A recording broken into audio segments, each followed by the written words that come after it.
What is up, Whiskey Noobs, and welcome to yet another question and answer episode of the Whiskey Noobs podcast, where I answer questions that you guys submit to my Instagram every Wednesday through the sticker on my story. That Instagram is at whiskey_noobs for those of you who don't know already. In case you haven't seen, we have officially run out of time to answer every single question that's submitted, so I try to pull ones that are slightly different from other ones that I answered or just stand out to me and answer those. And if I can't get to your question, then I try to respond to it. If it is covered by an episode, I respond to it on my story with a link to that episode. So I appreciate everybody submitting the questions. I'm sorry that I can't get to all of them, but I will cover as many as I am able to. With that being said, we don't have time for a mystery whiskey review in this episode because, once again, I'm answering as many questions as I can. And quickly, I do have a small announcement before we get to those. So I do get asked fairly often about the type of whiskey glasses that I use, my recording gear, those sorts of things. So I did make a list of that stuff that you can now find at the link in my bio. Keep in mind, these are going to be normal, plain whiskey drinking glasses, whereas you can get personalized ones at the link in my bio through Etsy. But there's a new link in my bio link, my link tree. Does have a button on it now that will probably say my favorite products. I haven't added the button yet, but I'm guessing by the time this airs, it's going to say my favorite products. You can click on that and it'll take you over to Amazon, where you can see all of my favorite products that I use, anything from podcast recording gear to whiskey drinking glasses to just general whiskey accessories, those sorts of things. And if you use that button to buy something off Amazon, I will actually make a small commission from it if you order through that link, and it's the same cost to use, so it's a pretty cool way for me to just make a couple extra bucks. It doesn't charge you any money. I am just getting paid for referring you to Amazon. So that link should be available in my bio as of the recording, or as of the posting of this episode. It's not available as of the recording, but it should be available by the time you are listening to this. And you can go to the link in my bio on Instagram or on TikTok, and you can find all my favorite Amazon products. Once again, if you want Whiskey Noobs specific products like Glencairns with the Whiskey Noobs logo on them, you can find those also at my link tree, the link in my bio, but it is the button that says Whiskey Noobs merch. So that's the customized gear that is Whiskey Noobs specific, whereas the my favorite products button is not Whiskey Noobs specific. It's just stuff on Amazon that I personally use, and if you want to buy it, then you can do that, and I can also make a little bit of money off of it. So I appreciate you using that link if you so choose, and if not, I totally get it. I'm not asking you to buy stuff from it. I'm just saying, if you want to buy a Glencairn, do it through that link and I get a little bit of money. So it's a win-win for everybody. Everybody loves it. All right, that's all I'm going to say about that. Let's get into the questions because, as I mentioned, we have so many of them this time. Thank you so much to everybody who submitted a question. I'm sorry I can't get to all of them anymore, but I will still do the lightning round to try to get to as many as I can, basically. The lightning rounds to try to just hit up as many of them as I can, but I will still answer a few in long form starting right now. The first question, is Weller overrated?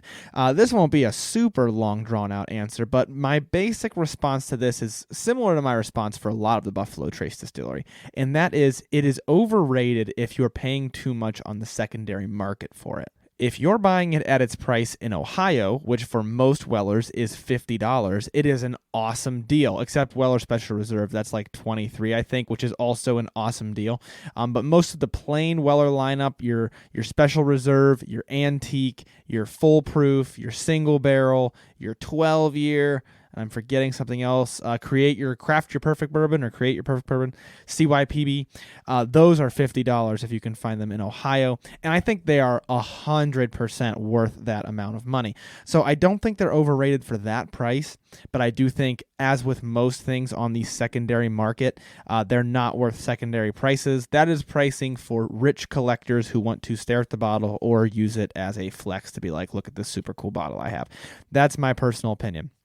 But Weller in general is a great lineup. I love a lot of the Weller stuff. I have talked about this before. I have a whole episode on it. I did a tasting of Weller, got to compare a bunch of the different Wellers, and I really enjoyed it. I like the Weller lineup, but I don't pay any extra for them. If I can find them while hunting, then I will find them, and if I can't, then I won't worry about it. As is my opinion with most allocated stuff. So moving on to the next question, this person asks, why do I really enjoy bourbon one day, but then the next day all I taste is burn? Oddly enough, as of the recording of this, I just released a video about this, but that video might be a little bit old by the time you're listening to this episode. But if you scroll back on Instagram and on TikTok, you'll see it. I think it's also on YouTube Shorts. And I talk about this, and that the reason for this, the reason that one day you can like a bourbon and the next day you can drink the same exact bourbon and it'll be harsh, is your palate condition. So I like to warn people about this when you first try something, because sometimes you'll try something for the first time and you'll be like, this is really harsh. But maybe your palate is just being a little bit extra fragile that day and it seems harsh, but if you were to try it again tomorrow, it wouldn't be harsh. Now, what do I mean by palate condition? I also got that question on the video that I posted in the comments. When I say palate condition, it's a very general term that I'm saying for the state that your taste buds are currently in. So sometimes after you just eat hot sauce, your taste buds are very overstimulated and everything tastes very bland. Sometimes if you haven't eaten a meal for a few hours or maybe even yet that day, then everything tastes amazing because your taste buds are super sensitive. That's the same way for whiskey, especially if you're drinking like a harsher whiskey. If you're drinking a higher proof whiskey, not necessarily harsher, but higher proof, then if you go to a lower proof, it's going to taste way more bland. You're going to taste way less flavor. Your palate in general is going to be way less stimulated. Well, this can also happen if you haven't even been drinking whiskey lately. If you just haven't eaten yet that day, maybe your palate is very fragile. If you just ate a huge meal, maybe your palate is overstimulated and you're not going to get very many flavors from it. There are all sorts of factors that impact this. It is not nailed down to a perfect science, at least not to my knowledge. There are some days where I would expect my palate is fine and I'll try something and I'll think it's very harsh. And there are some days where the opposite happens. I actually talked about in that video my episode on TX. I thought TX was a little bit harsh. I didn't like it too much. And then I tried it again later and I liked it a lot more. Now, don't get me wrong. In that episode about TX, I mentioned I think it has great flavors. It's just a little bit harsh for the proof. I still stand by that. It's still a little bit too strong for the proof. It's got a good amount of alcohol for the proof. But when I tried it later on, I got way less of the burn. So sometimes your palate is just really primed for drinking whiskey and you're not going to get very much burn at all. So just something to keep in mind. That is the answer to that question, though. Why some days does whiskey taste nice and sweet and flavorful and other days it just burns? It's because of your palate condition. So it could be because of any number of those things that I just mentioned and more. Now, this next person asks red flags to avoid when finding a new bourbon. I don't really have a long, drawn-out answer for this one, but I wanted to bring it up because I wanted to say a red flag to avoid when finding any new bottle of whiskey would be any one influencer posting about it kind of an extreme amount, especially those, and I'm not trying to punch down on anybody who has less followers or anything like that, but those who don't have too many followers, they might be getting paid to say that and not telling anybody about that. The reason I point out the followers is because once you have too big of a following, it can be really hard to hide the fact that you're being paid for something, and you can get in very serious trouble for not disclosing that you are being paid for a promotion. But I would just beware of that. There are people who do promotions and don't say that it's a promotion. I always try to mention, hey, this was sent to me for free, but I also haven't done any paid promotions as of the recording of this. But if even if it was sent to me for free, a lot of times I'll mention it. But I don't consider a free bottle as being paid, because if somebody sends me a free bottle, I tell them I'm going to give this a review. That doesn't mean it's going to be a good review. So just beware. Sometimes people are either affiliated with the company, being paid to promote something, or getting some kind of a kickback from the company. So that's a red flag that I would say to avoid. I would also say if you find out that a whiskey is sourced, that can be totally fine. I want to be very clear. I love a lot of sourced whiskeys. But if you go on their website and they're trying very hard to make it seem like they're not sourced, or anytime you go on a whiskey's website and it's trying very hard to not be what it is, maybe it's a finished bourbon that's trying to pretend like it's not a finished bourbon, those sorts of things can be red flags, because my main question would be, why are you not telling me? Why are you trying to hide it? Is it because you know that there's something wrong with it. For example, with finished bourbons, do you know that you just slapped a finish on a really crappy bourbon in order to make it taste sweeter? Or if it's sourced, do you just know that you grabbed some very random MGP barrels and threw them together and now you're selling them and you're not even doing quality checks? You're not even really trying to taste for good notes. You're just like, this is good enough, and you're selling it. If you're trying to hide it from me, that to me is usually a red flag. Those who are very open about it, because I don't want to scare away from sourced especially, or even finished bourbons. I like a lot of finished bourbons too. I don't want to scare folks away from either of those things. It's when they're being dishonest about it, which is really the case for any kind of a product. If it seems like they're trying to hide something from you, then there's a reason they're hiding it from you. Sometimes that answer is just marketing. Not sourced whiskey sells a lot better than sourced whiskey. Selling your own distillate is a lot more desirable to some people than selling sourced distillate. But I like both, and I don't want to scare folks away from it. But anytime they're hiding something is my response to that. This next question I like to think will offset that last question a little bit, and somebody asked, how many MGP bottles do I have or have I tried, and what is my favorite? The answer to how many I have or have tried is I have no idea. Definitely a lot, but there are a lot of them out there that even I don't realize are MGP, especially if I'm not doing an episode or a review on it. I won't do enough research to realize that it's an MGP bottle. But my favorite that I have had that I can think of right now is Barrel Seagrass. So according to a quick Google search, that is MGP Juice, Barrel Seagrass, and I absolutely love Barrel Seagrass. So that's the point that I'm really trying to get at, is that sourced whiskey is not inherently worse or inherently lazier than distilling your own whiskey, and I think Barrel Craft Spirits is easily one of the best examples of this. I love a lot of their stuff. Of course, I love Seagrass, which is sourced, and they take their blending, they take their sourcing very seriously, and so they are treating it like an art form. It's not just this lazy, hey, I'm going to go buy this barrel, I'm going to bottle it as my own stuff, and I'm going to sell it. For Barrel and for a lot of sourced whiskey companies, it means tasting a bunch of different barrels. It means learning how to blend different barrels together to create expressions that you think people are going to like, and it is its own art form within the whiskey industry. So I just want to make that very clear. I like a lot of sourced whiskey, and Barrel Seagrass is easily one of my favorites. For our next question, it is another question that's been very common lately. What's all the buzz about the new Bonded Jack?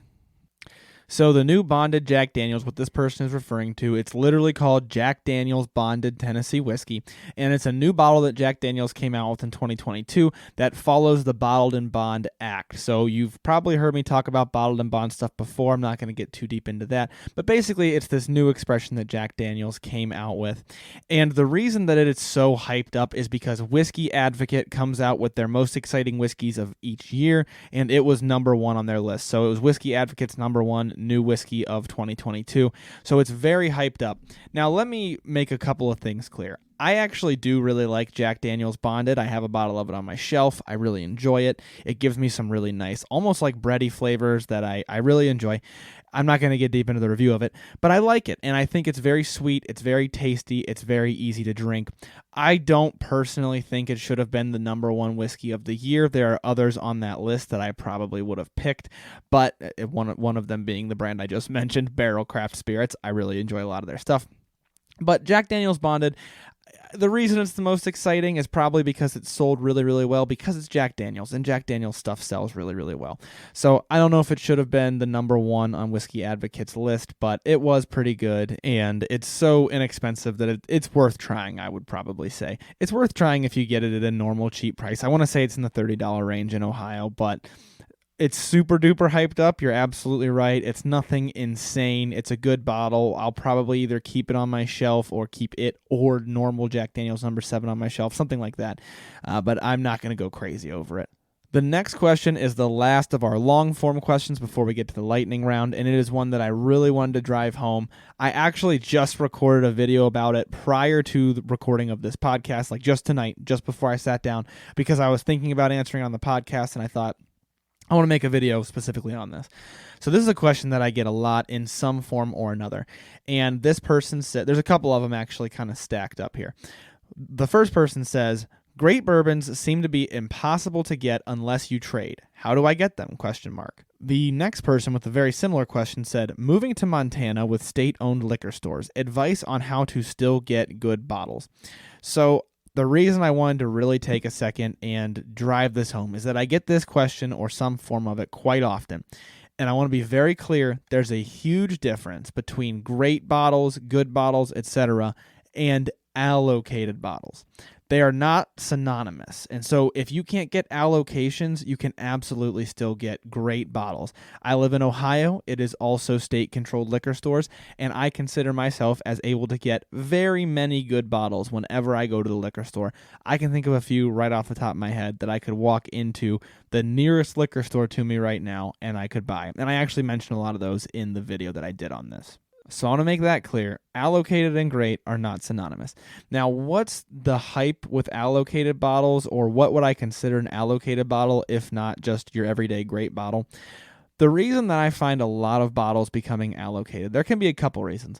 The first could just be really good marketing. Maybe the manufacturer is great at marketing and it becomes an allocated bottle for that reason. And they're like, oh, there's very few of these bottles. You got to get them while they're hot. And people are like, oh my gosh, and then they get in line for them. The other answer, and this happens a lot for your mass-produced allocated bottles, think like the Weller series that we talked about in that first question. That reason would be allocated bottles a lot of the times taste like they should cost a bit more than they cost. So the experience that you get when you're drinking it feels like it should cost a little bit more than the bottle costs. In other words, if I were to review it blind with a lot of allocated bottles, in my opinion, if I were to review it blind and guess the price, I would guess a little bit more than the bottle actually costs, and that's why it becomes allocated, and that's why it becomes so expensive on the secondary market. So that is what leads a bottle to be allocated. Now, there are still bottles out there that I personally think are worth more than you have to pay for them, and there are still plenty of bottles that are great for their price. I talk about these sorts of bottles a lot, so if you follow me on Instagram and on TikTok, you probably hear me talk about them a lot. I feature these types of bottles on the show a lot, so if you are on the email list and you're following along, then you probably see those whiskeys a lot. I talk about all sorts of whiskeys like that, so you don't have to get your hands on allocated bottles. You don't have to trade for allocated bottles. You don't have to stand out in line in order to get your hands on good bottles. I personally, I've said this before and I'll say it again until I die, I only treat hunting as a fun hobby. I like it for the thrill of the chase. I like the excitement of standing in line, not too long, for a little bit, and being like, maybe I'm going to get something good today. I enjoy that part of the experience. I do not go crazy over trying to get the rare stuff. So that's just my little plug for don't worry so much about the rare stuff. And to the two people who asked, they basically asked the same thing. How can I still get my hands on good bottles if I can't make it to allocation drops, not friends with store owners, if I'm not able to trade, as the one person asked, and if I'm in a state-owned, if I'm a state that has state-owned liquor stores, is what the second person asked. The answer to all of those variations of that question that I just mentioned are you can still find great bottles. Look at the stuff that I'm reviewing. Look at the stuff that other awesome influencers are reviewing, and you can find it in your everyday store. And I'll add to that some influencers focus a lot on allocated stuff, and they do it for the hype or the clout, or maybe it's just their niche. I'm not even trying to assume badly of them. Maybe that's just their specific thing is the allocated stuff. But that doesn't mean it's the only good stuff out there. That's why I try to focus a lot on stuff that's widely available. Okay, that covers all of the long form questions, so let's get into the lightning round. This lightning round is a lot faster. I try to answer as many questions as I can in a little bit of time, and I do type out like one sentence or one bullet point responses to each of these in order to try to make it go faster. Let's get started. The first question is, why use a decanter? Is it necessary? Does it lose anything by transferring? I'm guessing they mean transferring from the bottle into the decanter. And then they say, need more info. Decanters are pretty much just for looks when it comes to whiskey, and the flavor of the whiskey should not change noticeably if you're using a good decanter with a good seal on it. The next question is, what do I think of Nulu Toasted? I do have a 30-second review out about that right now. I really enjoyed the bottle of Nulu Toasted that I had. The next question, when are we getting your review of the Weller Foolproof? And then the next person asked, I paired these two questions together. Another person asked, what's your favorite Weller pour? My favorite that I've had so far is Weller Foolproof. And when will my review of it be coming out? Hopefully very soon. I'll probably do a 30-second style review of it. The next question is the best variation that Jack Daniel's offers. I said for me, my favorite variation is their gold number 27, and the reason for that is I had it on my wedding day, so it has like a special, when you drink it, it takes you back type feel for me. But they do offer a lot of things that I haven't had, so I don't want to act like I'm an expert on Jack Daniel's, but that one's just my favorite. This next person asked, what is one fun fact you would tell someone who knows nothing about bourbon?